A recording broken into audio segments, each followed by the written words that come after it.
Já olhou um projeto desses e pensou, meu Deus do céu, que efeito bem lindo é esse no gesso?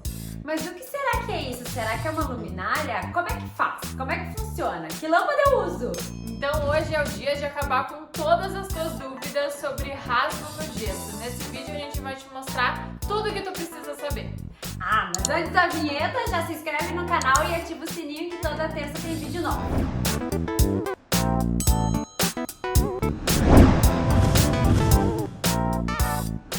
Nós já usamos diversas vezes esse efeito nos nossos projetos porque fica demais mesmo, né?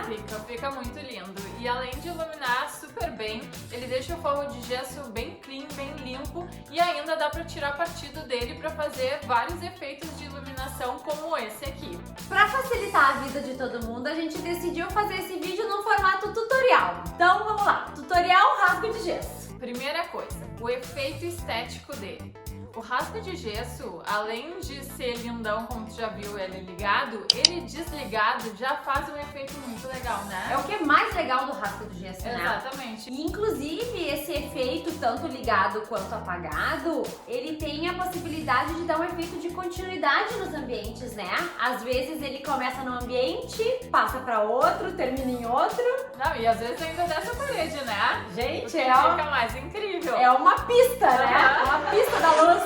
E o legal é que a gente pode programar ele super personalizado para cada projeto e deixa esse ar super clean, porque de fato não fica aquele forro todo pipocado com um monte de luminárias. E de lâmpadas aparentes, né? A gente está acostumado a usar luminárias as quais a gente enxerga a lâmpada. O que é mais legal do rasgo do gesso é que a gente ali só enxerga o efeito da luz quando está aceso, porque lâmpada propriamente não se vê nada. Nada.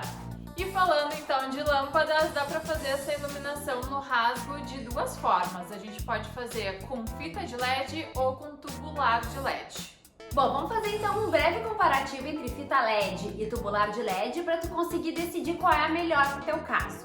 Numa questão de quantidade de luz, a fita LED ela é mais adequada para quando tu quer uma iluminação abrangente, mas mais intimista. Não é para aquela iluminação com muita luz, que daí o mais adequado é a tubular de LED. Apesar de ambas terem potências diferentes, várias potências para fita, várias potências para tubular à disposição no mercado, o tipo de iluminância que elas trazem, que é o lumens que diz isso, tu nunca vai conseguir numa fita tanta luz quanto tu consegue numa tubular. E também nunca vai conseguir algo tão calmo e ameno numa tubular quanto consegue numa fita. Então, para definir que cenário, se quer mais gostosinho ou se quer aquela luz de cozinha, aí tá as diferenças das duas. A fita de LED ela é comprada por metro linear. Já a tubular tem dois tamanhos no mercado basicamente, que é de 60 centímetros de comprimento e de 1,20 de comprimento. Então por aí também, dependendo do teu espaço, do comprimento do teu rasgo, também tem uma diretriz aí para ser seguida. Aí, apesar da fita ter mais flexibilidade em metragem, ela tem que ter um driver que alimenta ela. Então sempre tem que pensar numa posição que vai ficar esse equipamento, que dependendo da metragem pode ser no senhor tijolo, né? Já as tubulares LED não tem esse driver, mas cada lâmpada para acender em circuito tem que ter um fiozinho ligando em cada uma. Acaba dando um pouquinho mais de trabalho para o eletricista, mas também dá para fazer, né? Com certeza. Tá, mas como que tudo isso vai funcionar ali dentro do rasgo? Independente do tipo de iluminação que tu optar, o rasgo, o detalhe dele é o mesmo. Aqui a gente pode ver um detalhe padrão que a gente usa aqui no escritório. E aí, duas coisas para comentar sobre isso. É muito importante que tenha sempre essa abinha, que é onde vai estar escondida ou a tua fita ou a tua tubular de LED, justamente para acontecer aquele efeito que a Luana falou lá no início, de aparecer só o efeito e não a lâmpada propriamente. E dois, não é uma regra, mas normalmente a gente pinta o interno do rasgo de branco, porque daí o branco ele reflete mais toda essa iluminação que tu tá trazendo ali para esse teu rasgo. É, mas apesar de o desenho do rasgo ser o mesmo, para cada tipo de lâmpada também tem alguns cuidados que a gente tem que tomar. Supondo que tu opte pela fita, é importante cuidar que tem que ter aquele espaço do driver, que eu já comentei, que às vezes ele é grande, mas ele não necessariamente tem que estar junto do rasgo. Ele pode estar em algum local próximo, mas tem que haver uma ligação elétrica entre ele e o início da fita para ele justamente alimentar a energia que a fita vai emanar a luz. O segundo cuidado que tem que ter é que, como essa parte interna do rasgo ela não é aparente, às vezes o gesseiro pensa, vou deixar umas melecas aqui dentro, né? Ninguém vai notar. Só que a fita ela é muito maleável e se tiver uns calombos ali dentro do gesso, a tua luz também vai ficar calombada. Se ela se existe essa palavra, na hora que a parte interna branca que a gente comentou que a gente prefere que seja receber a luz, se tiver esses calombos vai ficar um sombreamento e vai perceber que não tá bem acabado ali dentro e inclusive já nos aconteceu de não colar, né? Esquecer muito pó de gesso ali dentro e acabar não colando a fita. Enfim, tem esses cuidados mais ocultos, mas que não podem deixar passar, porque senão o efeito não fica legal. Bom, e se optar por tubular LED, o importante é sempre saber que tu vai ter que transpassar essas lâmpadas. Como assim transpassar? Olhando uma foto aqui de uma tubular LED, dá pra ver que nas pontas ela sempre tem essa parte cega, que é uma parte de plástico que não tem iluminação. Então, para não gerar nenhuma sombra no teu rasgo, é importante que faça o transpasse no mínimo do tamanho desse pedacinho que não recebe luz, para que tu consiga ter o rasgo todo homogêneo. Dependendo do comprimento total do teu rasgo, tu vai acabar transpassando mais ou menos, porque as lâmpadas tubulares têm de 60 e de 1,20, tu vai ter que adequar para o comprimento do teu rasgo, fazer um joguinho aí para conseguir fechar essa matemática. Tá, vem cá, eu vi umas fotos lá que tinha rasgo de gesso na parede, como é que faz? Nesses casos, se a tua parede for de alvenaria de tijolos, vai ter que fazer uma nova parede aí em gesso acartonado para conseguir executar o rasgo nela, que é exatamente o que aconteceu nesse projeto aqui que tá na tela.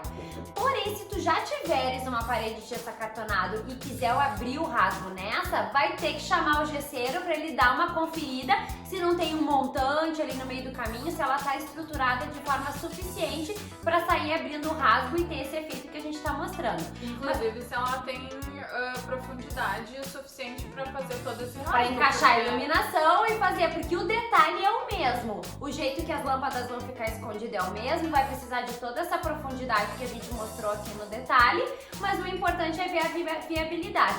Vamos supor que a parede de gesso que tu tens não dá pra fazer, da mesma forma que a alvenaria vai ter que fazer uma nova ali, falsa entre aspas, mas já prevendo um efeito muito lindo que vale a pena esse avanço, né? Com certeza. E quando for optar pelo tipo de gesso que vai fazer o teu forro, existe forro de gesso convencional ou com gesso acartonado. Toda vez quando a gente vai fazer rasgo, a gente opta pelo acartonado, porque tu consegue ter mais precisão na hora do corte para fazer o acabamento desse rasgo e ele sempre fica mais bem executado, né? Exatamente. Inclusive, se a ideia for que esse rasgo desça a parede, aí realmente não tem alternativa. Paredes só existem de gesso acartonado. Ainda não criaram de gesso convencional e provavelmente nem vão criar, né? Não. E aí talvez vocês perguntem, tá, eu já tenho um forro de gesso. Só tenho que pegar o serrote e abrir meu rasgo e tá feita a iluminação, certo? Confere, produção. Não confere, não é fazer uma reforminha, pegar um serrote e sair cortando, não dá pra fazer. Quando a gente já tem um forro de gesso existente, abrir um rasgo, dependendo, esses que a gente mostrou são super compridos inclusive, né?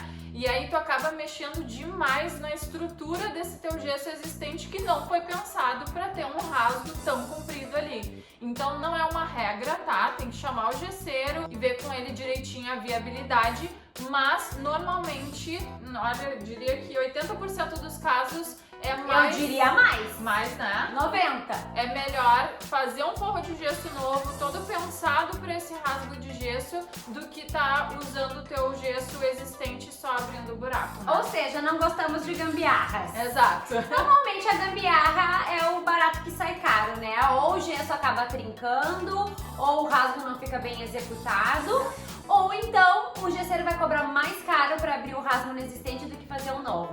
Então o ideal é planejar direitinho, principalmente no acartonado, né? O acartonado, para quem não conhece, ele é todo estruturado através dos perfis metálicos. Se o teu rasgo tá no sentido contrário de onde estão os perfis, aí tem que atorar tudo, né? Morri! Porque sempre lembrando, o mais legal do rasgo no gesso é que ele é um detalhe no gesso, como antigamente se fazia, antigamente não, ainda se faz, né? As ancas, molduras, etc. Ele é algo que a beleza se sustenta independente da luz. Porém, ele tem a função de esconder uma luz e a gente costuma usar inclusive como a luz principal dos ambientes, né? Se não foi bem pensado, bem executado, o que é pra ser lindo fica... né? Não vou nem comentar. E agora eu fico pensando, olha ali atrás delas, um rasgo! Cadê o rasgo, Flor? Então, né, vou ter que aqui assumir que falhei. Achei que tava aparecendo o rasgo atrás, não estava, mas ele existe. E a boa notícia, não sei nem se é boa, né, mas a notícia que eu queria ter dado ontem é que não é um rasgo aquilo ali, é um perfil de LED, por isso que ele é bem fininho, bem delicado, mas isso é um assunto para uma próxima, né, Flor? Isso aí. E se gostou desse vídeo, já deixa um like e comenta aqui embaixo se se inspirou. Se inspirou. Se inspirou. Se inspirou. E já comenta aqui embaixo se inspirou, né? Sim. E nos vemos no próximo vídeo, então. Beijo. Tchau. Aí eu fiz uma cara muito esquisita agora no final. Acho que Então, de novo. Beijo.